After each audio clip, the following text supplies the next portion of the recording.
नमस्कार, आप देख रहे हैं जी दिल्ली एनसीआर हरियाणा और तमाम खबरें हम आपको दिखाते हैं। लेकिन जिस तरह का माहौल पूरे दुनिया में चल रहा है इस समय, जोशी का भी जान होना बहुत जरूरी है क्योंकि तमाम तरह की घटनाएं हो रही हैं। सुमित आचार्य जी को हमने खासतौर से स्टूडियो पे बुलाया है।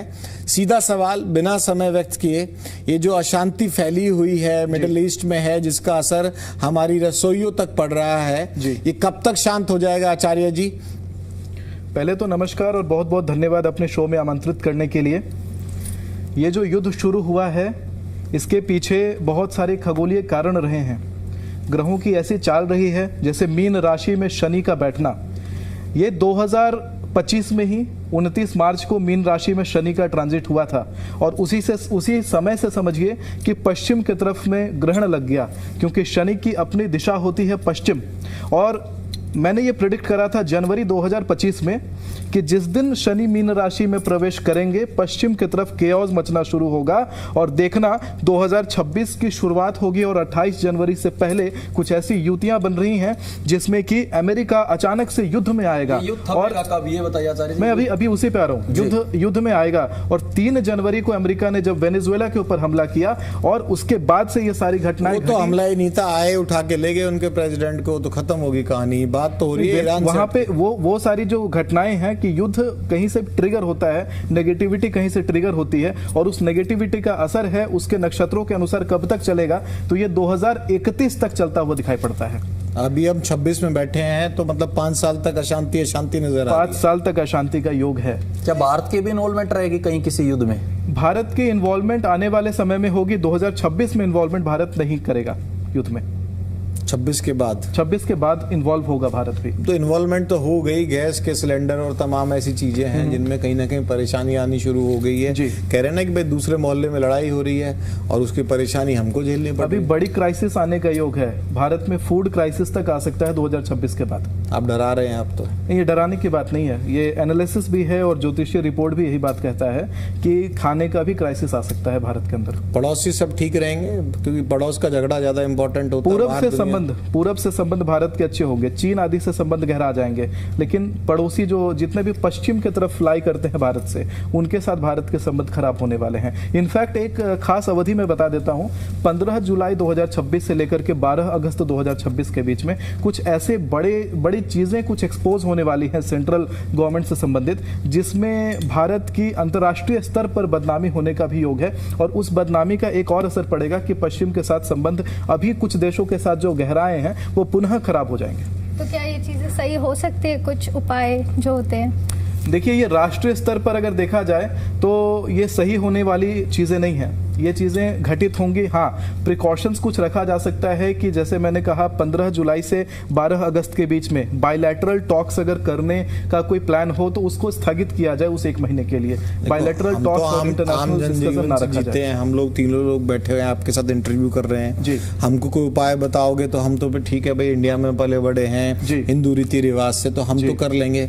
अब जिनकी हम बात कर रहे हैं, जो बिग प्लेयर्स हैं, बात कर रहे हैं, ट्रम्प की बात कर रहे हैं, ईरान की बात कर रहे हैं, वो तो इन चीजों में बिलीव ही नहीं करते। तो उपाय करेगा कौन? ही आप देखिए, इस बार कुछ ऐसा रहा कि ज्योतिषीय गणनाओं का। हाँ, एक तस्वीर, सॉरी मैं आपको बीच में रोक रहा हूँ। एक तस्वीर आप लोगों को याद होगी, ट्रम्प बीच में बैठे थे, तमाम पादरी उनके बैठे थे, एक शांति वाली वो तस्वीर आई थी। और मेरे ख्याल से वो डीप फेक भी नहीं थी, वो जेन्युइन खबर थी वो। जी, बेसिकली क्या है कि किसी ना किसी तरीके से कोई ना कोई धर्म से हर कोई अलाइंड है। ज्योतिष शास्त्र से कहीं ना कहीं लोग कनेक्टेड हैं, क्योंकि हांगकांग में, अमेरिका में कई जगह के वहाँ के जो लोकल लोग हैं वो भी मेरे से टच में आते हैं और मेरे से उपाय आदि सब करवाते हैं। पाकिस्तान के भी मेरे हाई पेइंग क्लाइंट्स हैं। तो ऐसा नहीं है कि लोग मानते नहीं है, सबने लोहा माना है। और इस बार तो एक कुछ ऐसा घटित हुआ कि जब मैंने कहा कि 28 जनवरी से 27 फरवरी 2026 में अपनी प्लेन टिकटें कैंसिल कर दो, उस समय बार बार आप देख रहे थे कि इतिहास में पहली बार हर दूसरे दिन कोई ना कोई विमान दुर्घटना का न्यूज आ रहा था। तो अंतरराष्ट्रीय कंपनियों ने भी लोहा माना कि कुछ कंपनियों ने अपनी 5-5 हजार प्लेनों को ग्राउंड करके रखा एग्जैक्ट उस डेट तक। 28 फरवरी से प्लेनें ऑपरेट हुई थी। मैं कंपनी का नाम तो ओपनली नहीं लूंगा, लेकिन कुछ अंतरराष्ट्रीय कंपनियों ने अपनी प्लेनों को ग्राउंड करके रखा था। 5000 अंतर्राष्ट्रीय जो लॉन्ग रूट्स प्लेन होते हैं वो ग्राउंडेड थे, जो बहुत बड़ी गोल्ड और बात है। सिल्वर का क्या रहेगा अब? जी, गोल्ड और सिल्वर का अभी गोल्ड और सिल्वर भले डाउन जा रहा है, लेकिन 20 मार्च के बाद गोल्ड और सिल्वर में इन्वेस्ट करना बहुत ही उचित रहने वाला है, क्योंकि 18 अप्रैल के बाद कुछ ऐसी स्थिति बनेगी कि सोना और चांदी लोगों को खरीदना बहुत ज्यादा महंगा होने लग जाएगा। यानी गोल्ड और सिल्वर का जो रेट है वापस से हाइक की तरफ जाएगा। जैसे उस समय एक इंक्रीमेंट बबल बना था, इस बार समझिए कि डिप्रेशन बबल क्रिएट हुआ है, और ये डिप्रेशन बबल में जितना हो सके गोल्ड और सिल्वर खरीद कर। इकोनॉमिक्स मैंने पढ़ी है, कह रहे हैं कि भाई चीन सारा स्टॉक कर रहा है, इस वजह से सारा जा रहा है गोल्ड और सिल्वर का। वो देखिए, इकोनॉमिक्स तो अपने जगह पर काम करेगी, लेकिन जैसे ग्रहों का जो रिपोर्ट जिस तरीके से कहता है कि वापस से ये हाइक होने वाला है, और फिजिकल गोल्ड और सिल्वर पे मैं इन्वेस्ट करने कह रहा हूँ, डिजिटल करेंसीज में इन्वेस्ट करने के लिए अभी 2026 में मैं लोगों को मना करता हूं। आपके जो पूरा है, ये आपका जो गेटअप है ना, ये भी काफी चर्चा में रहता है। एक बार फ्रंट कैमरा में एक बार दिखा दीजिए, इसका भी थोड़ा डिस्क्राइब अगर आप करें तो। बाज हैं, देखिए मेरे हाथ में ये बाज है, और ये माँ कामाख्या से संबंध रखता है। इसको शक्ति कवच कहते हैं, शक्ति यंत्र भी इसको कई सारे परंपराओं में कहते हैं, और इसको मैं धारण करता हूँ डेट के साथ भविष्यवाणी करने के लिए। और जो आपने ये अटायर देखा है मेरा, मूलतः काले रंग का इसलिए होता है क्योंकि इसमें काल भैरव भगवान और माता काली का मैं साधना करता हूँ, तो उससे संबंध ही रखता है। पहले मैं अघोर पंथ में भी था, अगर कोई मुझे पहले से जानते हैं तो मेरी जटाएं हुआ करती थी बड़ी बड़ी, लेकिन अब जो दो वर्षीय साधना थी मेरी, वो कंप्लीट होने के ब्लैक मैजिक में तो नहीं हो ना? नहीं, ब्लैक मैजिक में मैं बिलीव नहीं करता। होती सारी चीजें हैं, लेकिन मैं मानता भविष्यवाणी है जो आपने की है तमाम, मतलब क्या क्या ऐसी हैं जो सच साबित हुई हैं अभी तक की जो है? 2025 की शुरुआत में मैं ऐसे बताता हूं आपको कि 2025 की शुरुआत में मैंने ये बात कही थी कि 29 मार्च को शनि का ट्रांजिशन होगा और पाकिस्तान से भारत के संबंध खराब होंगे। तुरंत भारत पाकिस्तान का युद्ध हुआ था जी। 29 मार्च को ही ट्रांजिशन, शनि का दिशा पश्चिम है, पूरब से ट्रांजिट होता है। मैंने बोला था कि भारत के पूर्वी भाग में जबरदस्त भूकंप आएगा। म्यांमार में भूकंप आया था उस समय, बहुत सॉलिड भूकंप था। उसके बाद मैंने देखी आपने कोई कुंडली, ट्रंप कहाँ किस किस देश में डिस्टर्बेंस करेगा? देखिए, एक सवाल, एक मेजर प्लेयर तो कहीं ना कहीं इसमें अमेरिका ही बनकर उभरा है कि कहीं ना कहीं जो जितनी भी डिस्टर्बेंस हो रही है उसका जो सेंटर अलायंस है, या कहें कि सेंट्रल फोर्स है, यूएस है, यूनाइटेड स्टेट्स ऑफ अमेरिका है, और उसके आसपास ही इजराइल घूम रहा है, और इजराइल और अमेरिका ने हाथ मिलकर ईरान में किया। और ईरान में होने से क्या हुआ कि जो मिडिल ईस्ट की बाकी कंट्रीज हैं, जहां जहां ईरान को मौका मिला उन्होंने दाग दिया सब जगह। जी, मैं 1907 से, नहीं, मैं ट्रंप वाला यूएस वाला एंगल समझना चाह रहा बस इसी को समझा रहा हूं मैं। 1907 से यूएस की स्ट्रेटेजी, फेडरल रिजर्व आदि की स्ट्रेटेजी मैं बहुत डीपली स्टडी कर रहा हूं, उनके गणनाओं को स्टडी कर रहा हूं, क्योंकि कुंडली मूलतः ऐसे लोगों की कुंडली सही डेट ऑफ बर्थ, सही टाइम ऑफ बर्थ तो नहीं मिलता, लेकिन कुछ योग और शगुन का मैं एनालिसिस कर रहा था। तो जैसा वर्ल्ड वॉर 1 में जेपी मॉर्गन आदि ने बहुत अच्छा गेम खेला, यूएस को सुपर पावर बनाया, वर्ल्ड वॉर 2 में सुपर पावर बनाया, लेकिन ये जो इंटरनेशनल वॉर चल रहा है अभी, इसमें यूएस पिछड़ता हुआ मुझे दिखाई पड़ता है। इस बार यूएस का पतन होता हुआ मुझे दिखाई पड़ता है, क्योंकि ये तीसरा वाला जो है वो यूएस के हाथ में आता हुआ नहीं दिखाई पड़ता है। वर्ल्ड वॉर 3 की आप भविष्यवाणी कर रहे हैं? वर्ल्ड वॉर 3 का पूर्ण संकेत है, और कब है? वॉर रुकने नहीं वाला, क्योंकि अभी आप देखिएगा कि 12 अगस्त के बाद, 12 अगस्त से मैंने एक डेट निकाला है कि उसमें यूरोप इन्वॉल्व होगा। यूरोप के अंदर गृह युद्ध जैसी स्थिति आएगी, और वही आगे जाकर के और भड़क करके वो विश्व युद्ध जैसा बन सकता है। 13 अगस्त 2026 से 11 सितंबर 2026 के बीच में यूरोप के अंदर अंतर्राष्ट्रीय स्तर का वॉर होता रहेगा। सिविल वॉर भी होगा और अंतर्राष्ट्रीय वॉर भी होगा। मल्टीपल कंट्रीज भी एक दूसरे के ऊपर हमला करेंगे। वही कह सकते हैं कि वर्ल्ड वॉर का ट्रिगर बटन दबेगा। डेमोक्रेटिक कंट्रीज हैं वो सारी की सारी, वहां तो कोई ऐसा इलेक्टेड है नहीं कि कोई किसी के राजा की तानाशाही चल रही हो या एक परिवार के हाथ में रूल हो। वहां तो लोग इलेक्ट करते हैं, वोटिंग होती है, प्रॉपर सिस्टम है वहां तो। 2025 में जैसा सिस्टम था, जितनी शांति थी, कोई सोच नहीं सकता था कि 2026 का शुरुआत इतना विध्वंसकारी होने वाला है। कोई सोच नहीं सकता था कि कुछ अवधियां 28 जनवरी से 27 फरवरी वाले अवधियां में रोज एक विमान का दुर्घटना होगा। इन चीजों का अंदाजा लोग लगा नहीं सकते थे कि भारत के अंदर इतना बड़ा क्राइसिस आएगा, गैस का क्राइसिस होगा, इतना जबरदस्त वॉर होगा कि सारा का सारा जियोपॉलिटिकल सिनारियो इम्बैलेंस हो जाएगा। तो ऐसी चीजें भी अभी सामने दिख रही हैं। तो जो चीजें हम कहते हैं कि हमारे लॉजिक से हम प्रिडिक्ट नहीं कर सकते, ग्रह चाल कुछ ऐसी बातें बता देते हैं जो सारी चीजें भारत को लेकर, मतलब भारत की पॉलिटिक्स को लेकर, देश की पॉलिटिक्स को लेकर आपकी क्या क्या भविष्यवाणी सही साबित हुई है? भारत के को लेकर के एक रिसेंट में मेरी भविष्यवाणी हुई है। आप अगर मेरा नवंबर का वीडियो देखेंगे तो मैंने ये कहा था कि नीतीश कुमार जी अपनी गद्दी पर बैठ तो गए हैं, लेकिन एक वर्ष भी पूरा नहीं करेंगे। 2026 का शुरुआत होगा और मध्य तक आते आते वो अपनी गद्दी छोड़ देंगे, और वही हुआ। अभी मार्च में नीतीश कुमार जी ने अपनी गद्दी छोड़ दी। 2025 में मैंने 10 जुलाई को प्रेडिक्शन किया था कि 25 जुलाई से पहले पहले भारत के केंद्र से बहुत बड़े कोई शख्सियत, नेता के शख्सियत जो होते हैं वो अचानक से अपने पद को छोड़ेंगे। 22 जुलाई को, यानी मेरे लास्ट डेट 25 जुलाई से पहले, जगदीप धनखड़ जी, भारत के उपराष्ट्रपति जी ने अचानक बिना कारण का इस्तीफा दिया, जैसे नीतीश कुमार जी का अचानक ही इस्तीफा हुआ। तो अब आगे क्या भविष्यवाणी आपकी इंडियन आगे आगामी समय में अगर देखा जाए, अगर यही रोकता हूं मैं आपको। आज कितनी 17 मार्च है? 17 मार्च है भाई, अभी तक बिहार का नया मुख्यमंत्री घोषित नहीं हुआ। नहीं, आपने कहा कि भाई मैंने ये बता दिया। मैं सम्मान करता हूं, मैं आपको चैलेंज नहीं कर रहा हूं। भाई जिस विषय की जानकारी ना हो उसके बारे में चैलेंज नहीं करना चाहिए। ये संस्कार भी कहते हैं, ये एजुकेशन भी कहती है। तो 17 मार्च को 2:06 पे मैं आपको कैमरे के सामने दिखा के एक सवाल पूछ रहा हूँ जी, बिहार का अगला मुख्यमंत्री कौन होगा? देखिए, मैं इसको देववाणी पे तो नहीं लूंगा, ताकि ज्योतिष है और इसमें गणना का विषय होता है, कैलकुलेशंस है। मेरा काम है सवाल मैं थोड़ा सा आपको भूलना मत, मैं पत्रकार हूं पहले। हाँ, मैं थोड़ा सा इसको क्लियरिफाई कर दे रहा हूँ, ताकि ये सवाल जो है कहीं देवताओं के ऊपर ना जाए। मैं देवताओं का सम्मान यहाँ पे रखना चाहता हूँ, और मैं मनुष्य होते हुए ये भविष्यवाणी, मैं भी आपका सम्मान रखते हुए पूछ रहा हूँ। हाँ, तो मैं मनुष्य होते हुए भविष्यवाणी करूंगा। लास्ट ईयर जिस गणना के आधार पे जिस चीजों को मैं कैलकुलेट करके निकाला था, 48 भविष्यवाणियां मेरी पिछले साल सही हुई हैं, 3 मेरी गलत हुई हैं। और इस वर्ष के लिए पिछले साल से ही मैं ये बात कह रहा हूं कि नीतीश कुमार जी के बाद सम्राट चौधरी जी, जो मैं पिछले साल के अप्रैल से बोल रहा हूं कि सम्राट चौधरी जी का अगला बिहार में सीएम बनने का योग है। आप ये उधर वाले कैमरे पे देख के बोल रहे हो? हाँ, मैं उधर वाले कैमरे में देख के बोल रहा हूँ कि जो मैंने गणना करी है। 17 मार्च 2:07 पे बोला है आपने। 2:07 पे मैं ये बात बोल रहा हूँ। मैं दूसरे की क्यों मानूं? मैं तो जर्नलिस्ट हूँ 20 साल से, मैं तो अपनी मानूंगा। मेरे कैमरे में जो रिकॉर्ड हो रही है ये सही साबित होगी तो हम आपकी तारीफ करेंगे, एक और शो आपको करेंगे। बिल्कुल। अगर ये सही साबित नहीं होगी तो फिर मैं पूछूंगा कि आप कहाँ चूक कर गए। बिल्कुल, मैं दोबारा इसको पत्रकार जाता नहीं है ना। बिल्कुल, दोबारा रिपीट करता हूँ। मेरा पहले भी रिकॉर्ड रहा है, मैं न्यूज़पेपर में अपनी भविष्यवाणियां डेट के साथ छपवाता रहा हूँ हमेशा। तो मैं बताता हूँ, 17 मार्च 2026 2:07 दोपहर को मैं जी दिल्ली एनसीआर हरियाणा में ये रिकॉर्डिंग कर रहा हूं कि बिहार के अगले मुख्यमंत्री सीएम नीतीश कुमार जी के बाद सम्राट चौधरी जी के बनने का योग दिखाई पड़ता है। ये तो भाई मतलब चैलेंज वाली बात ले लिया आपने, मतलब अपनी गणना के हिसाब से आपने कह दिया। मैंने कहा कि मैंने डिसरिस्पेक्ट नहीं किया आपको। जी हाँ। लेकिन भाई मेरा चीजों को परखने का एक जर्नलिस्टिक व्यू हो सकता है, इस वजह से मैंने ये सवाल पूछा। सोनू कुछ कह रहे हैं? तो बॉलीवुड को लेकर भी आपकी कोई भविष्यवाणी है? जैसे एक सवाल हमेशा रहता है, अभी सलमान खान शादी करेंगे इस साल, ऐसा कोई योग है या नहीं है? ऐसे मैं बताऊं, बॉलीवुड को लेकर के जो अभी राजपाल यादव जो जिस कारण से जेल जाने का स्थिति उनका बना था, ये मूवी खराब हुई थी, इसके लिए मैंने उनको पहले सूचना दिलवाई थी उनके ही एक एक्टर के द्वारा, ये मूवी में हाथ ना लगाएं। लेकिन हालांकि वही घटना घटा जैसा मैंने पहले उनको कहा हुआ था। अभी आने वाले समय में कुछ घटना मुझे बॉलीवुड में घटती हुई दिखाई पड़ती है। इसके लिए जो मैंने लिस्ट निकाला है उसमें 13 अगस्त 2026 से 11 सितंबर 2026 के बीच में बॉलीवुड के कोई बड़े शख्सियत, बड़े अभिनेता को हम खोते हुए देखते हैं। नहीं, मतलब एज वाइज, एक्सीडेंट वाइज, किस टाइप?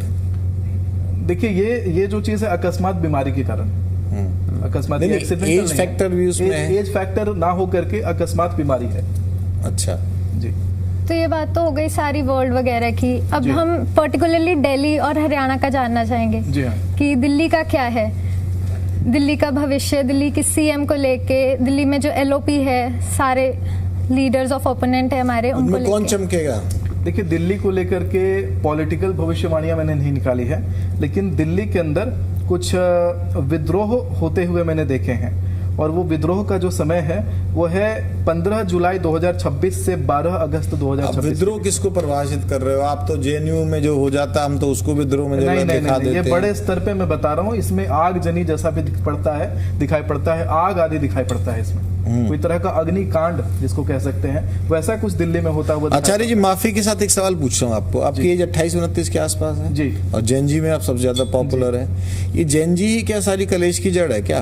बांग्लादेश का उदाहरण ले लीजिए, नेपाल का उदाहरण ले लीजिए, एक दो और कंट्रीज में मेरे साथी मुझे करेक्ट कर दीजिए अगर है। ये जेनजीज के बीच में मतलब क्या ठहराव नहीं है या इमीडिएट रिजल्ट चाहिए, आइदर माई वे और हाईवे, ये क्या है? ये जेनजीज के बीच में पेशेंस नहीं है। मिलेनियम से हम लोग आते हैं, हमारा जो एज ग्रुप है, मेरा और इवन सोनू का, हिया हमने एक रिप्रेजेंटेटिव बैठा रखी है अपनी सहयोगी, वो जेनजी वाली से आती है। ये जेनजीज का है क्या? इनका माइंडसेट, सोचने का तरीका माई वे और हाईवे है, और क्या है ये? रिवॉल्यूशन लाना है, बहुत सारी चीजों में बदलाव लाना है। जैसे मैं भी मानता हूं, अगर आप मुझे एक दिन के लिए प्रधानमंत्री बनाते हैं भारत का, तो मैं तो ये देखता हूं, जैसे अभी लोग हिंदू राष्ट्र की बात करते हैं, तो लोग प्रधानमंत्री तो पता नहीं, लेकिन जो एज है ना आपके हिसाब से, ठीक है आपने नॉलेज की है, आपने आचार्य का वो किया है, तमाम चीजें हैं, लेकिन आपकी बातों में भी वो ही दिखता है कि भाई ये खराब हो जाएगा, वो हो जाएगा। कुछ बढ़िया बढ़िया भी तो बताया करो ना, ये बढ़िया बढ़िया होने वाला है। ये हम परसों मिले थे शायद किसी एक इवेंट में, वहां भी मैंने आपसे कहा था, मैं आचार्य जी कुछ थोड़ी सी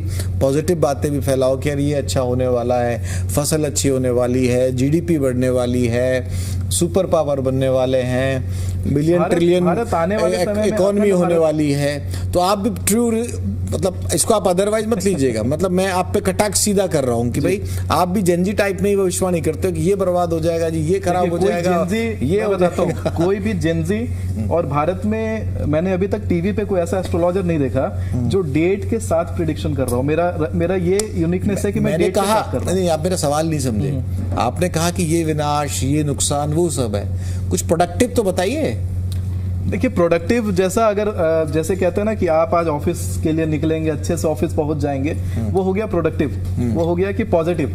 लेकिन पॉजिटिव चीजें लोग देखते नहीं है। मैं ये जरूर बता सकता हूं कि जैसे मैंने बोला कि 16 जून से 14 जुलाई 2026 के बीच में वापस जैसे 28 जनवरी से 27 फरवरी के बीच में बार बार विमान दुर्घटना हो रहा था, उस समय भी होता हुआ दिखता है। और उस समय कैसे ऐसा विमान का दुर्घटना भी होगा जिसमें कोई पॉलिटिशियन बैठा होगा, इस तरह का भी योग आता है। और एक बार 11 अक्टूबर से 9 नवंबर 2026 के बीच में विमान हादसा, बहुत बड़ी बात आप कह रहे हैं। अजीत पवार साहब के बाद ये चीजें थोड़ी गंभीरता से ली जा रही है आज। जी हाँ, जी हाँ, 11 अक्टूबर से 9 नवंबर। तो एक चीज आप मुझसे अक्सर चर्चा करते थे, आप उस सवाल को आगे बढ़ाओ ना, आप मुझसे अक्सर कहते थे कि सर ये 2026 जो है ना बड़ा अनप्रेडिक्टेबल सा है, आपको नहीं काउंटर कर रहे हैं, कई और लोगों ने भी कहा। सोनू हमारे सहयोगी हैं, टीम में हम लगातार मीटिंग्स करते रहते हैं। सोनू अक्सर कहते थे कि सर आप देखिएगा 2026 बड़ा उठापटक वाला रहने वाला है। जी हाँ, कुछ कहते थे आप? विस्फोटक ही हो गया इस पर। 2026 जो है कन्या लग्न को लेकर, तो शांति कब से आएगी? 27 से उम्मीद करें या ऐसे ही चलेगा? नहीं, अभी ये पूरा 2031 तक जाएगा। 2032 से शांति का उम्मीद कर सकते हैं। यहाँ देखिए जगन्नाथपुरी धाम में उनके पतित पावन पताका जो होता है, ध्वजा होता है वहां का, उसमें आग लग गई और उसके आसपास चील मंडरा रहे थे। उनके उड़ीसा के पुराने जो शास्त्र है उसमें देखिएगा तो ये महा अपशगुन का कारक होता है। राजपक्ष के ऊपर बहुत बड़ा दुर्घटना होने का योग दिखाता है। और वही सब कारण भी है जो ग्रहण आदि का एनालिसिस अगर आप करते हैं तो वही सब कारण है कि विमान वगैरह से रिलेटेड दुर्घटना इस बार 3 ऐसे महीने 2026 में पड़ रहे हैं कि बार बार विमान दुर्घटना का योग है। उस समय विमान से ट्रैवल कम करें, अगर बहुत जरूरी है ट्रैवल करना ही करना है तो उस समय एक मैं मंत्र, वही पॉजिटिव में एक मंत्र बता देता हूँ। कहते हैं चलत विमान कोलाहल होई, जय रघुवीर कहे सब कोई। बस इतना बोल करके आप विमान जब टेक ऑफ करने वाला होगा उस समय बोलिए, और जब विमान हवा में होगा तो कहिए मार्गेशु रक्षतु माम नीलकंठः शिव अमोघ कवच में। कर दो। और ये किसको बोलना है? पायलट को बोलना है जो बैठ के हर कोई इनफैक्ट हर कोई ये बोले। ये तो जो चलत विमान कोलाहल हुई है राम रक्षा स्तोत्र से है। और मार्गेशु रक्षतु माम नीलकंठः ये शास्त्रोक्त है, ये आपका शिव अमोघ कवच में वर्णित है। तो हम लोग जाएं विदेश यात्रा में, बोल दें तो थोड़ा जरूर इससे ये तो आपने बता दिया। पॉलिटिक्स की थोड़ी सी बात कर लेते हैं। राहुल गांधी जी कभी प्रधानमंत्री बन पाएंगे ऐसा, मतलब आपने कभी कोई योग देखा है बन रहा उनका प्रधानमंत्री? देखिए मैंने ना बार जितने सत्र बार आते हैं 5-5 साल करके, मैंने कैलकुलेशन किया था तो हर बार नेगेटिव आ जा रहा था वहाँ पे, मतलब नहीं बन पाए, प्रधानमंत्री बनते हुए दिखाई नहीं पड़ रहे थे वहाँ पे। तो कांग्रेस दिल्ली में आम आदमी पार्टी वापस आएगी? मैंने इसके ऊपर एनालिसिस नहीं किया हुआ है। चलो मैं दूसरा सवाल पूछता हूँ भाई, जितने सेट पॉलिटिशियंस हैं all over India, Delhi NCR में, यूपी में, बिहार में, उनकी बात हो गई। आचार्य जी मुझे ऐसा नाम बताइए, और ऐसा सरप्राइजिंग नाम होना चाहिए कि जो हम लोगों के जर्नलिस्ट हैं, मेरे 20 साल का करियर है, इसका 15 साल का, उनका 5 साल का, तो हम लोग हैं और भी हमारी टीम भी जुड़ी हुई है।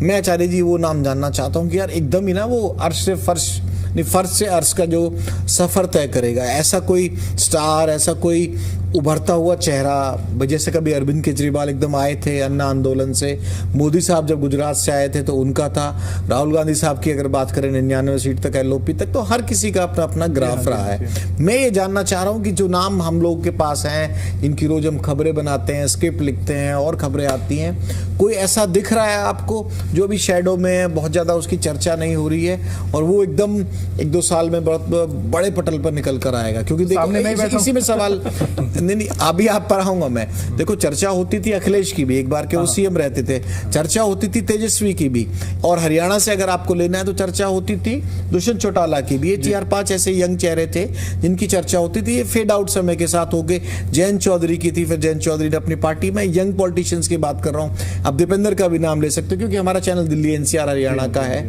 अरविंद केजरीवाल का भी अपने आप सत्ता में आना, ये तमाम चीजें हैं। आपकी तो बात करूंगा मैं, ऐसा कोई नाम है जो हम लोगों के पत्रकारिता के लेंस से छुप रहा हो और आपकी नजर में हो? झारखंड में है जयराम महतो, अचानक से उभरते हुए मुझे दिखाई पड़ रहे हैं। थोड़ा प्रोफाइल बताइए, झारखंड की नॉलेज कम है मुझे। झारखंड से नेता रहे हैं, बहुत युवा नेता रहे हैं और विधायक आदि रहे हैं लग रहा है, लेकिन सीएम पद के उम्मीदवार भी रहे हैं कई बार। और जयराम महतो जी मुझे अचानक से उठते हुए दिखाई पड़ रहे हैं, जैसे राष्ट्रीय स्तर पे बाकी नेताओं का, जैसे आपने जिस तरीके का सवाल पूछा उसके हिसाब से। नितिन नवीन का भी आना, राष्ट्रीय अध्यक्ष बन जाना बीजेपी का, ये अभी हुआ ना ऐसा? हाँ जी, हाँ जी, हाँ जी। मतलब आउट ऑफ द बॉक्स नाम था ना, ये किसी के पास था नहीं। आचार्य जी, आप योगी जी का भविष्य कैसे देखते हैं? मतलब वो कभी प्रधानमंत्री बन पाएंगे? उज्जवल भविष्य है, प्रधानमंत्री बनते हुए मुझे दिखते हैं। वो तो बार बार कहते हैं नोएडा आए हैं, तो उन्होंने हालांकि उसको तोड़ा है, तो मतलब है उनका योग? हाँ, उनका योग है, पीएम बन सकते हैं। जी हाँ, जी हाँ। तो फिर मुख्यमंत्री संभावना मोदी जी के बाद योगी जी के बनने का ही आता है। मोदी जी कार्यकाल पूरा कर लेंगे? पूरा करेंगे, बहुत लोग कहते नहीं करेंगे लेकिन पूरा करेंगे। बीजेपी के अलावा कोई और आपको दिख नहीं रहा? अभी बीच में आता हुआ नहीं कोई पार्टी उदय होती दिख रही हो, कांग्रेस में कोई जान आ रही हो, कोई थर्ड फ्रंट बन रहा हो, कोई फोर्थ फ्रंट बन रहा हो, कुछ ऐसा होगा या सेट पैटर्न जितना चल रहा है उतना ही होगा? 12 सितंबर से 10 अक्टूबर 2026 के बीच में उड़ीसा आंध्र प्रदेश में एक धार्मिक मैटर को लेकर के कुछ हिंसा होने का योग है। उड़ीसा? हाँ, उड़ीसा और आंध्र प्रदेश में, और वहां अचानक से सत्ता पलट जैसा योग आता है और गठबंधन पॉलिटिकल पार्टीज का टूटता हुआ भले मुझे दिखाई पड़ता है। और ये गठबंधन टूटने का जो योग है ये भी है आपका 12 सितंबर 2026 से 11 अक्टूबर 2026 से 9 नवंबर 2026 के बीच में। ये सवाल तैयार कर लो अपने जैन जी वाले। मैं पश्चिम बंगाल की तरफ आपको ले जा रहा हूँ। करबो लड़बो जीत बो रे जी, या परिवर्तन हो वो? नहीं, वहां पे करबो लड़बो जीत बो रे। पश्चिम बंगाल में ममता जी पुनः आते हुए दिखाई पड़ रही हैं। और किस वजह से? वजह कुछ कह सकते हैं कि कुछ कृपा कह सकते हैं और कुछ उनका ग्रहों का चाल कह सकते हैं, क्योंकि बंगाल के तरफ का जो राजनीतिक परिवेश है ग्रहों के अनुसार वो स्थिर दिखाई पड़ रहा है, उसमें बहुत बड़ा बदलाव नहीं दिखाई पड़ता है। अब लोग सोचेंगे कि मैं किसी पार्टी को फेवर कर रहा हूं, ऐसा नहीं है। नहीं, यहाँ पर है कि भविष्यवाणी का गणना के हिसाब से। अब वही असम का देखिए, असम में भी बदलाव नहीं दिखाई पड़ रहा है। हेमंत विश्व शर्मा जी ही पुनः मतलब रिपीट करेंगे? हाँ, रिपीट करते हुए दिखाई पड़ रहे हैं। उत्तर प्रदेश में भी पुनः योगी जी ही रिपीट करते हुए दिखाई पड़ते हैं। अखिलेश जी का कुछ नहीं दिख रहा आपको? देखिए, ग्रोथ है, लेकिन मुख्यमंत्री पद वाला जो है वहां योगी जी ही पुनः रिपीट। क्या पता मायावती जी को रिवाइव कर जाएं? अब वो तो भगवान कृपा रहे तो बहुत बढ़िया रहेगा, बहुत अच्छी नेता रही हैं। अखिलेश जी बढ़िया नेता रहे हैं, लेकिन जहां तक बात करें जाए योगों की, तो योग में तो अभी योगी जी का योग दिखाई पड़ता है। देखिए, हमें कोई योग से मतलब नहीं है, हम तो हैं जर्नलिस्ट आदमी। हमारे पास आज आप मिल गए हो, हम तो पूरा निचोड़ गए ना जितनी जर्नलिज्म भी तो आपके योगों से आया है। आपने हाथ में जो पन्ना और माणिक धारण किया हुआ है, बुद्धादित्य योग को प्रबल बनाने के लिए धारण किया हुआ है। बुध में जब सूर्य का प्रकाश लग जाए, यानी वाणी में सूर्य का प्रकाश लग जाए, ताकि देश दुनिया आपकी वाणी को सुने। हर किसी का कोई ना कोई गुरु तो होता ही है। और हम भी, मैंने कहा ना भाई, हिंदू रीति रिवाज से आते हैं, भगवान भोले को मानते हैं, बजरंग बली को मानते हैं, पूजा पाठ तो हम भी करते हैं। हम भी तो यहीं पैदा हुए ना, यहीं इंसान है। वो धर्म की पालना तो हम करते हैं। पत्रकारिता अलग है, धार्मिक विचारधारा अलग है। 2026 में नौकरियों को लेकर यूथ के लिए क्या रहेगा? हड़ताल, बहुत सारा हड़ताल 2026 में दिखाई पड़ रहा है मुझे। ये तो सब नेगेटिव बता रहे हो आप, कुछ पॉजिटिव जैसा 2026 विस्फोट कारक योग है और विस्फोट कारक समय है।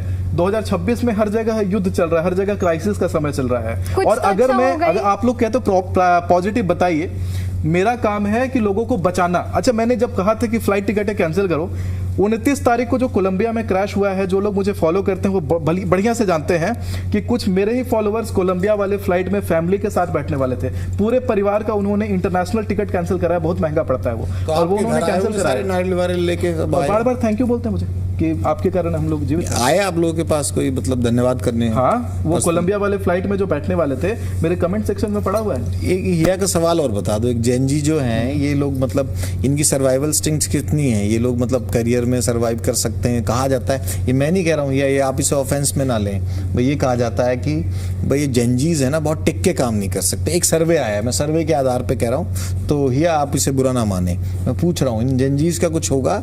थोड़ी शांति आएगी, करियर को लेके लंबा चलेंगे। मैं मिलेनियम से 80s वालों से कंपेयर करता हूँ इनको।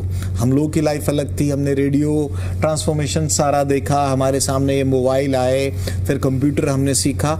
इन लोगों को सब मोबाइल बटन पे मिला है। देखिए, नए मतलब आजकल के आधुनिक दौर में जन्म लेना या पहले के दौर में जन्म लेना वो कम मैटर करता है, मैटर ज्यादा करता है कि कुंडली में योग कैसा है। मैंने जब देखा है मैं कि ट्रांजैक्शन नहीं, मैं इसमें मेरा एक पॉइंट था, मैं ज्योतिषार्य पे नहीं जा रहा हूँ सोनू, इसमें मेरा पॉइंट ये है कि जो सर्वाइवल स्टिंग्स है, मतलब हमने ना एक ट्रांजैक्शन पूरी देखी है। वो कहते हैं ना कि भाई रेडियो से लेके black and white TV, black and white TV से फिर कलर टीवी, फिर उससे एलईडी और फिर प्रोजेक्टर तक, वो पूरा हमने एक पूरा सफर तय किया है। अरे 2 कोरोना सर्वाइव किए हैं हम लोगों ने, इस पीढ़ी ने जो बैठी है यहाँ। जी हाँ, जी हाँ। ये कम बड़ी महामारी थी कोरोना की। देखिए, सर्वाइवल एक्सटेंट का अगर देखा जाए तो जेनजीज को खाने पीने पे ज्यादा ध्यान देना चाहिए और अपने हेल्थ पे, अपने स्वास्थ्य पे थोड़ा ध्यान देना चाहिए। हालांकि अगर ऐसे देखा जाए जिसके तो डाटा खाते हैं, सर्पदोष होगा वो बहुत तेजी से अपना करियर स्विच करेंगे, टिक के काम नहीं करने वाले हैं। आजकल अधिकांश लोगों की कुंडली में मैं देख रहा हूँ कि राजयोग जैसा कुछ उपस्थित है और हर कोई अपने आप को राजा के स्थान पे बैठता हुआ देखना चाहता है, और वो एक बड़ा ही कारण बन जा रहा है कि हर कोई टिक के काम नहीं कर पा रहे हैं। वो एक कहते हैं ना कि मार्केट का और समाज का जो स्ट्रक्चर है, सोशल स्ट्रक्चर है, वो काफ़ी ज़्यादा बदल गया है, और उस मिक्सअप कल्चर को भारत में अडेप्ट करने में जो समय लग रहा है, वही समय एक प्रकार से ये इमेज क्रिएट कर रहा है कि जेनजीज अडेप्ट नहीं कर पा रहे हैं, क्योंकि इंटरनेट के कारण मोस्ट ऑफ द जेनजीज जो है यूएस से और चाइना के कल्चर से डायरेक्ट कनेक्ट में है, और भारत अभी कंटेम्प्रेरी तरीके से इवॉल्व पूरी तरीके से करा नहीं है, और वो एक कारण बन रहा है कि हमें थोड़ा सा। तो इससे कैसे बचे जेनजीज? इसे बचना क्यों है, ये तो बहुत पॉजिटिव है कि इसमें ज्यादा डेवलपमेंट होने वाला है, ज्यादा नए विचार, ज्यादा नए आइडियाज आने वाले हैं लोगों के पास। तो चलिए, ये थे आचार्य जी जिन्होंने बताया, काफ़ी भविष्यवाणी की है इन्होंने पहले भी और आगे को लेकर भी किया है। तो ऐसे ही नेताजी हाजिर हैं, कलाकार हाजिर हैं, आचार्य जी हाजिर हैं, हमारा एक शो लगातार चलता रहता है। तो आगे के लिए भी देखते रहिए जी दिल्ली एनसीआर। कुछ सवाल हमारे ना अनट्रेडिशनल थे, तो लेकिन हम समझने की आज कोशिश कर रहे थे सोनू जी। इसी नोट पर आपका हम शुक्रिया करना चाहते हैं कि भाई हमारा जो विषय था वो अलग था, हमारी जो पढ़ाई थी वो अलग थी। आपके साथ इस शो करने का पर्पस ये था कि कुछ चीजें हम भी समझ पाए। बिल्कुल, बहुत बहुत शुक्रिया। बहुत बहुत शुक्रिया, नमस्कार।